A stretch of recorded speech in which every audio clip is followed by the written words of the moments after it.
2025 IPL சீசனில் கையில் இருக்கும் போட்டியை நழுவவிடும் அணியாக ராஜஸ்தான் சில இதயம் உடைக்கும் தோல்விகளை அடைந்து வருகிறது. அதிலும் கடைசி 2 போட்டிகளில் கடைசி ஓவரில் எட்டக்கூடிய ரன்களை அடிக்க முடியாமல் சூப்பர் ஓவரிலும் 2 ரன்கள் வித்தியாசத்திலும் தோற்றிருக்கும் ராஜஸ்தான் அணி மீண்டு வர முடியாத ஒரு வேதனையை அனுபவித்து வருகிறது. பேசவே முடியாமல் கண்ணீர் மல்க ராஜஸ்தான் கேப்டன் ரியான் பராக் இன்று பேசியது ரசிகர்களுக்கே வேதனையை கொடுக்கும் காட்சியாக அமைந்தது. இதில் கொடுமை என்னவென்றால் எந்த 2 வீரர்கள் வெற்றியை தேடி தருவார்கள் என ராஜஸ்தான் அணி ரீடைன் செய்ததோ அந்த 2 வீரர்களான ஹெட்மயர் மற்றும் சந்தீப் சர்மா இருவர்தான் இந்த 2 இதயம் உடைக்கும் தோல்விகளை ராஜஸ்தானுக்கு பரிசாக அளித்துள்ளனர். டெல்லி கேபிட்டல்ஸ் அணிக்கு எதிரான போட்டியில் சூப்பர் ஓவர் வரை சென்று தோல்வியடைந்த ராஜஸ்தான் அணி இன்றைய போட்டியில் லக்னோ அணியை எதிர்கொண்டு விளையாடியது. கேப்டன் சஞ்சு சாம்சனுக்கு காயம் ஏற்பட்டதால் அவருக்கு பதிலாக ரியான் பராக் அணியை வழிநடத்தினார். பரபரப்பாக தொடங்கிய போட்டியில் லக்னோ சூப்பர் ஜெயின்ஸ் அணி முதலில் பேட்டிங் செய்தது.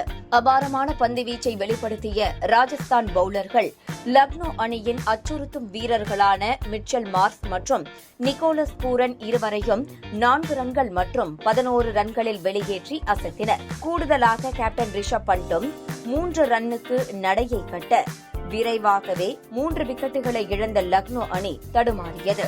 ஒருபுறம் விக்கெட்டுகளாக சரிந்தாலும் மறுமுனையில் 5 பவுண்டரிகள் 3 சிக்சர்கள் என வெளுத்து வாங்கிய இன்ஃபார்ம் வீரரான மார்க்ரம் அரை சதமடித்து அசத்தினார்.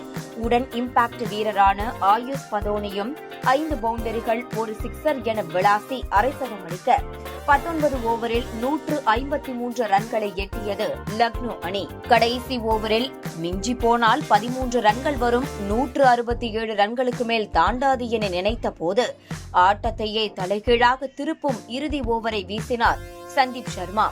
அவர் வீசிய கடைசி 6 பந்தில் 4 சிக்சர்களை பறக்கவிட்ட அப்துல் சமாத் 10 பந்தில் 30 ரன்கள் அடிக்க கடைசி ஓவரில் மட்டும் 27 ரன்களை விட்டுக் கொடுத்தது ராஜஸ்தான் ராயல்ஸ் அணி. இதன் காரணமாக 180 ரன்கள் என்ற நல்ல டோட்டலை அடித்தது லக்னோ அணி. 181 ரன்கள் அடித்தால் வெற்றி என களமிறங்கிய ராஜஸ்தான் அணியில் ஐபிஎல் வரலாற்றில் குறைந்த வயது வீரராக 14 வயதில் அறிமுகம் பெற்றார் வைபவ் சூரியவன்ஷி. ஐபிஎல் அறிமுக போட்டியில் எதிர்கொண்ட முதல் பந்தையே சருக்கு பறக்கவிட்ட சூரியவன்ஷி எல்லோரையும் ஆச்சரியப்பட வைத்தார். 3 சிக்சர்கள் மற்றும் 2 பவுண்டரிகள் என வைபவ் வானவேடிக்கை காட்ட 4 சிக்சர்கள் 3 பவுண்டரிகள் என ரன்மழை பொழிந்த ஜெய்ஸ்வால் 30 பந்தில் அரை சதமடித்து அசத்தினார். இந்த 2 தொடக்க ஜோடிகளை பிரிக்க முடியாமல் லக்னோ பவுலர்கள் விழுபிதுங்கி நிற்க 8 ஓவரில் 82 ரன்களை அடித்தது ராஜஸ்தான் அணி. விக்கெட்டை தேடிக் கொண்டிருந்த லக்னோ கேப்டன் ரிஷப் பண்ட் ஒரு வழியாக 14 வயது சூரியவன்ஷியை ஸ்டம்ப் அவுட் மூலம் 34 ரன்கள் இருந்தபோது வெளியேற்றினார். அறிமுக போட்டியில் களமிறங்கி 20 பந்தில் 170 ஸ்ட்ரைக் ரேட்டுடன் 34 ரன்கள் அடித்த வைபவ் சூரியவன்ஷி எல்லோருடைய கவனத்தையும் ஈர்த்தார். ஆனால் இதில் வேடிக்கை என்னவென்றால் நல்ல இன்னிங்ஸ் விளையாடிய போதும் அவுட் ஆகி வெளியேறிய சூரியவன்ஷி கண்ணீர் மல்க வெளியேறினார். என்னதான் நன்றாக விளையாடினாலும் அவுட் ஆகிவிட்டால் அழுதுவிடும் குழந்தை மனநிலையில் வைபவ் வெளியேறியது என கியூட்ரா என்பது போலவே எல்லோருக்கும் இருந்தது. வைபவ் வெளியேறினாலும் 3வது விக்கெட்டுக்கு ஜோடி சேர்ந்த ஜெய்ஸ்வால் மற்றும் கேப்டன் ரியான் பராக் இருவரும் பொறுப்பான ஆட்டத்தை வெளிப்படுத்தி போட்டியை இறுதி வரை எடுத்து சென்றனர்.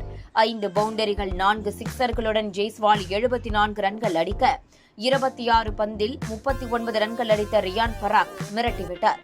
இருவரும் களத்தில் இருந்தபோது கடைசி 3 ஓவருக்கு 25 ரன்கள் மட்டுமே தேவை, கையில் 8 விக்கெட்டுகள் உள்ளது என்ற வலுவான நிலையிலேயே இருந்தது ராஜஸ்தான் அணி. ஆனால் 18வது ஓவரை ஒரு தரமான ஓவராக வீசிய ஆவேஷ்கான் ஒரே ஓவரில் ஜெய்ஸ்வால் மற்றும் ரியான் பராக் இருவரையும் வெளியேற்றி போட்டியையே புரட்டி போட்டார். அது மட்டுமில்லாமல் அந்த ஓவரில் வெறும் 5 ரன்களை மட்டுமே ஆவேஷ்கான் விட்டுக் கொடுக்க கடைசி 2 ஓவருக்கு 20 ரன்கள் தேவை என மாறியது போட்டி. 19வது ஓவரை பிரின்ஸ் வீச அதில் 2 பவுண்டரிகளை விரட்டிய ஹெட்மயர் 11 ரன்கள் அடித்து அசத்தினார். இறுதி 6 பந்தில் 9 ரன்கள் மட்டுமே தேவை என்ற இடத்தில் மீண்டும் பந்து வீச வந்த ஆவேஷ்கான் 1-2 என விட்டுக் கொடுத்து 3வது பந்தில் ஹெட்மயரை அவுட் ஆக்கி அசத்தினார். அடேங்கப்பா, இது நம்ம லிஸ்ட்லயே இல்லையே, இன்னைக்கும் ஒரு சூப்பர் ஓவர் வருமா என்ற எண்ணத்திற்கே ரசிகர்கள் சென்றனர். ஆனால் இறுதி 3 பந்தில் 6 ரன்களை வெற்றிகரமாக டிஃபென்ஸ் செய்த ஆவேஷ்கான் 2 ரன்கள் வித்தியாசத்தில் லக்னோ அணியை வெற்றிக்கு அழைத்து சென்றார்.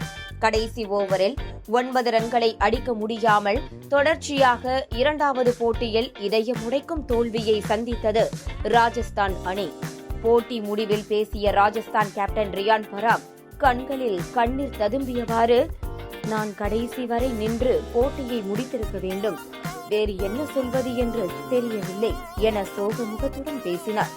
எங்களுக்கே கொஞ்சம் பாவமாதான் இருக்கு என்ற மனநிலையில் ரசிகர்கள் இருக்க, மறுமுனையில் ஆவேஷ்கானின் பிரியலன்ஸை ரசிகர்கள் பாராட்டி வருகின்றனர். 5வது வெற்றியை பதிவு செய்த லக்னோ அணி புள்ளிப்பட்டியலில் 4வது இடத்திற்கு முன்னேறி அசத்தியுள்ளது.